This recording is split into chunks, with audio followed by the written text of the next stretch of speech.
भगवान कृष्ण की 3 अद्भुत कहानियां। नमस्कार भाइयों बहनों, जय मां गायत्री। आप सभी का मेरे YouTube चैनल शुभकर माही अष्टमी में स्वागत है। आज मैं आप सभी को अपने इस वीडियो में कृष्ण जन्माष्टमी के अवसर पर भगवान कृष्ण की 3 अद्भुत कहानियां सुना रही हूँ।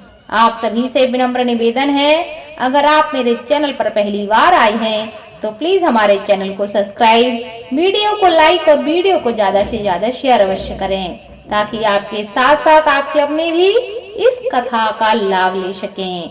पहली कथा में मैं आपको सुनाऊंगी कि दुर्योधन की पत्नी भगवान कृष्ण की भक्त कैसे बनी। दुर्योधन की पत्नी का नाम भानुमति था।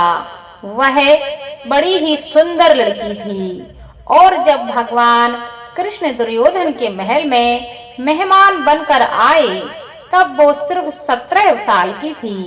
दुर्योधन ने एक षड्यंत्र रचा जिससे कृष्ण को नशे की हालत में लाकर कोई वादा कर लिया जाए। उसने सभी तरह की व्यवस्थाएं की और इस बात का खास ख्याल रखा कि भोज में खूब अच्छी मात्रा में शराब भी हो। दुर्योधन के दोस्त भी आए और सभी ने इतनी शराब पी कि वे सब नशे में धुत हो गए। पर भगवान कृष्ण ने अपने आप को शांत रखा और वे हर किसी को खुश करते रहे। इस सारे हंगामे में भानुमति ने भी कुछ ज्यादा ही पी ली, जितनी वो पी सकती थी उससे भी ज्यादा। वह एक युवा लड़की थी और उसे इन चीजों की आदत नहीं थी, तो वे नशे में बहकने लगी। कुछ समय बाद सभी लोग बहकने लगे और चीजें काबू से बाहर जाने लगीं।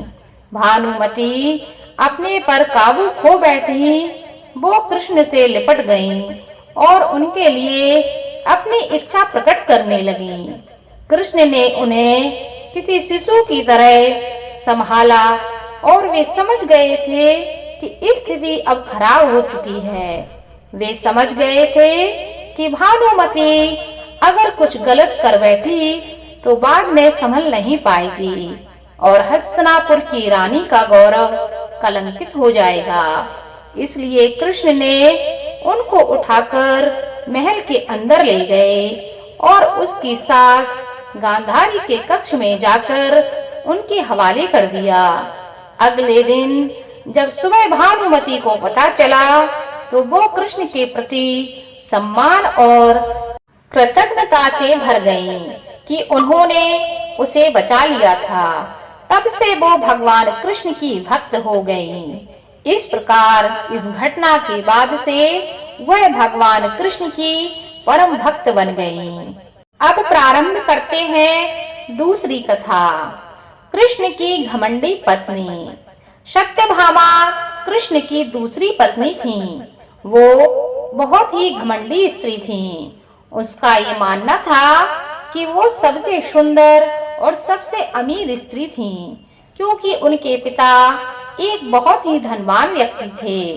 तो सत्यभामा जितने और जो रत्न और आभूषण और संपत्ति चाहती थी वो सब उनके पास थे। स्वाभाविक रूप से घमंड उसकी बड़ी ही समस्या थी। एक बार कृष्ण के जन्मदिवस के अवसर पर सत्यभामा ने सोचा कि वो सब कुछ दिखाएंगी कि वो कृष्ण को कितना प्यार करती हैं।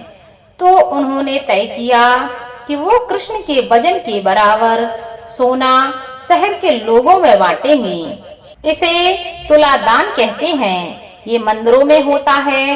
लोग एक बड़ी तराजू में अपने वजन के बराबर का मक्खन, घी, चावल या कोई भी वस्तु जिसको वो दान करना चाहते हैं वह बांटते हैं। चावल, नमक, दाल या सोना या और कुछ भी आप दे सकते हैं जो आप देना चाहते हैं। यह प्राचीन परंपरा हमारी संस्कृति का एक हिस्सा है। सत्यभामा ने तुलाभार की व्यवस्था की। लोग बहुत प्रभावित हुए, पर भगवान कृष्ण पर इन बातों का कोई असर नहीं हुआ। वे जाकर तराजू के एक पल्ले में बैठ गए। सत्यभामा जानती थी कि उनका वजन लगभग कितना है और उसने उतना सोना तैयार ही कर रखा था। पर जब उसने सब सोना दूसरे पल्ले में रखा तो कांटा जरा भी नहीं हिला। कृष्ण का पल्ला थोड़ा भी ऊपर नहीं हुआ। ऐसा ही कुछ तब भी हुआ जब कृष्ण एक शिशु थे। एक राक्षस आकर उन्हें ले जाने लगा। तब कृष्ण ने अपना वजन इतना बढ़ा लिया कि राक्षस वहीं गिर पड़ा और कृष्ण ने उसके पैर पर बैठकर उसे कुचल कर मार डाला। क्रिया योग में एक ऐसा तरीका है जिससे कोई अपना योग करके वजन बढ़ा या घटा सकता है। इस बार भगवान कृष्ण अपना वजन बढ़ाकर तराजू में बैठ गए। सत्यभामा ने उतना सोना दूसरे पल्ले में रख दिया जितना उनके हिसाब से कृष्ण के वजन के बराबर था, पर कुछ भी नहीं हुआ। तब तक शहर के सभी लोग यह घटना देखने के लिए आ चुके थे। तब उसने अपने नौकरों से वो सभी गहने मंगवाए जो उसके पास थे। एक के बाद एक गहने डालती जा रही थी और सोच रही थी कि काम हो जाएगा, पर कुछ भी नहीं हुआ। तब उन्होंने वो सब कुछ भी रख दिया जो उनके पास था। वह पलड़ा जरा भी नहीं हिला। वह रोने लगी क्योंकि ये सब उसके लिए बहुत शर्मजनक था। सारा शहर देख रहा था और उसके पास पर्याप्त सोना नहीं था। वो जो हमेशा अपनी संपत्ति के बारे में इतनी घमंडी थी, उसके पास पर्याप्त सोना नहीं था और उसे समझ में नहीं आ रहा था कि वह अब क्या करे। तब उन्होंने रुक्मणी की ओर देखा जिससे वो बहुत जलती थी और हमेशा परेशान रहती थी। उन्होंने रुक्मणी से पूछा, अब दीदी मैं क्या करूं? क्योंकि ये बात सिर्फ मेरे लिए ही नहीं पर तुम्हारे और हम सब के लिए भी बहुत शर्मजनक है। मैं क्या करूं? तब रुक्मणी बाहर गई और तुलसी के पौधे के 3 पत्ते उठा लाई। जैसे ही तुलसी के वे पत्ते उन्होंने तराजू में रखे, दूसरे पलड़े में रखे कृष्ण का पलड़ा तुरंत ही ऊपर आ गया। इस प्रकार उनकी पत्नी का घमंड भगवान कृष्ण ने दूर किया। तीसरी कथा प्रारंभ करते हैं। इसमें सुनते हैं कि भगवान कृष्ण के सरदर्द का कैसे इलाज हुआ। एक बार कृष्ण भगवान के जन्म दिवस के अवसर पर उत्सव मनाने के लिए बहुत बड़ी तैयारियां की गईं। नृत्य, संगीत और भी बहुत कुछ लोग बड़ी संख्या में इकट्ठा हुए, पर भगवान कृष्ण घर पर ही बैठे रहे। वे शायद उसमें भाग लेना ही नहीं चाहते थे।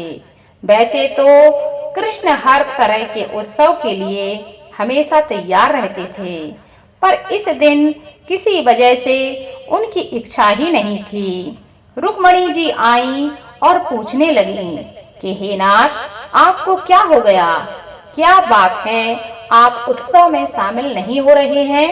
तब भगवान कृष्ण कहते हैं, मुझे सिर में दर्द है। हमें नहीं मालूम उनको वास्तव में सिर दर्द था या नहीं। हो सकता है कि वाकई में हो, या हो सकता है यह संभव था कि वह नाटक कर रहे हों। उसमें वो योग्यता थी। कृष्ण भगवान कहते हैं, कोई मुझे वाकई में प्यार करता है, वो मेरे अपने पैरों की धूल अगर मेरे सिर पर मल दे तो मैं ठीक हो जाऊंगा। रुक्मणी कहती हैं, हमें वैद्यों को बुलाना चाहिए। तो वैद्य आए। उन्होंने हर प्रकार की दवाइयां दी। भगवान कृष्ण कहते हैं, इन सब चीजों का मुझ पर कोई असर नहीं हो रहा। लोगों ने पूछा, तो हमें क्या करना चाहिए? तब तक बहुत सारे लोग वहां इकट्ठा हो गए थे। सत्यभामा आई, नारद जी आए। हर कोई परेशान था कि यह क्या हो गया है, क्या हुआ है, कृष्ण को सिर में दर्द क्यों है, हम उन्हें ठीक करने के लिए क्या करें? कृष्ण भगवान कहते हैं, कोई जो मुझे वाकई में प्यार करता हो, वो अपने पैरों की धूल अगर मेरे सिर पर मल दे तो मैं ठीक हो जाऊंगा। सत्यभामा कहती हैं, ये क्या बात हुई? मैं आपसे बहुत प्यार करती हूँ, पर ये नहीं हो सकता कि मैं अपने पैरों की धूल लेकर आपके सिर पर लगाऊं। हम ऐसा नहीं कर सकते। रुक्मणी जी रो रही थीं। हम भी ऐसा नहीं कर सकते। ये तो आपका अनादर होगा, आपका अपमान होगा। हम यह नहीं कर सकते। नारद जी भी पीछे हट गए। मैं भी ऐसा कुछ नहीं करना चाहता। आप स्वयं भगवान हैं, मुझे नहीं मालूम इसमें क्या रहस्य है। पता नहीं इसमें कौन सा जाल होगा। मैं अपने पैरों की धूल आपके सिर पर रखूंगा तो हमेशा नरक की आग में जलूंगा। मैं ऐसा कोई काम नहीं करना चाहता। चारों ओर यह बात फैल गई। हर कोई सकते में था। हम यह काम नहीं कर सकते।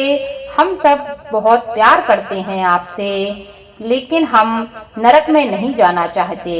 उत्सव मनाने के लिए लोग कृष्ण का इंतजार कर रहे थे, पर भगवान कृष्ण अपना सिर दर्द लेकर बैठे थे। फिर यह बात वृंदावन तक पहुंची। गोपियों को मालूम पड़ा कि भगवान कृष्ण के सर में दर्द है। तब राधा ने अपनी साड़ी का पल्लू फाड़कर जमीन पर बिछा दिया और सब गोपियों उस पर नाचने लगीं। उन्होंने फिर वो पल्लू नारद जी को देकर कहा, इसे ले जाइए और कृष्ण के सर पर बांध दीजिए। नारद वो धूल भरा पल्लू ले आए और उसे कृष्ण के सर पर बांध दिया। कृष्ण का सिर दर्द तुरंत ठीक हो गया। कृष्ण ने हमेशा स्पष्ट रूप से बताया है कि उनके लिए कौन सी चीज सबसे ज्यादा महत्वपूर्ण थी।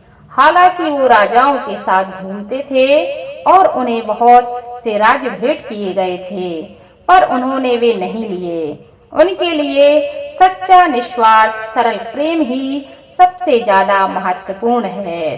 बोलो भगवान कृष्ण की जय। भगवान कृष्ण की यह 3 अद्भुत कहानियां मैंने आपको अपने इस वीडियो में सुनाई हैं। अगर आपको यह कहानियां अच्छी लगी हो तो भगवान कृष्ण की जय हो कमेंट बॉक्स में लिखें और भगवान कृष्ण की इस कथा को ज्यादा से ज्यादा शेयर करें, ताकि आपके साथ आपके अपने भी इन कहानियों का लाभ ले सकें। धन्यवाद।